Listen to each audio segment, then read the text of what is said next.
জয় বাংলা। আমি সেই শিশু 69-এর গণ উত্থানের প্রথম মিছিলের, আমি সেই শিশু। আমি আবার সবার আগে মিছিলের ভিতরে আমার গায়ে একটা গেঞ্জি ছিল, গরমে গেঞ্জি খুলে মাজায় বাঁধছি। হয়তো সবাই মনে করছে পিচ্চি মারা গেছে। 69-এর গণ অভ্যুত্থানের কথা সামনে এলেই চোখে ভেসে ওঠে একটি ছবি। যে ছবির সামনে দাঁড়িয়ে একজন প্রতিবাদী শিশুকে আমরা দেখেছি, যিনি মুষ্টিবদ্ধ হাত উঁচিয়ে হুঙ্কার ছাড়ছেন, স্লোগান দিচ্ছেন। যে ছবিটি পরবর্তীতে ব্যাপক আলোচনায় এসেছে। খোঁজা হয়েছে সেই শিশুটিকেও, কিন্তু অনেকে ভেবেছেন তিনি হয়তো আর বেঁচে নেন, বুলেটের আঘাতে নিহত হয়েছেন। তবে এতদিন পরে আমরা সেই শিশুটিকে পেয়েছি।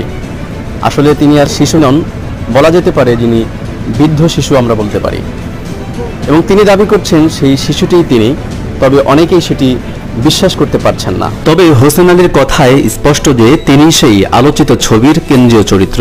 কিন্তু এতদিন কোথায় ছিলেন?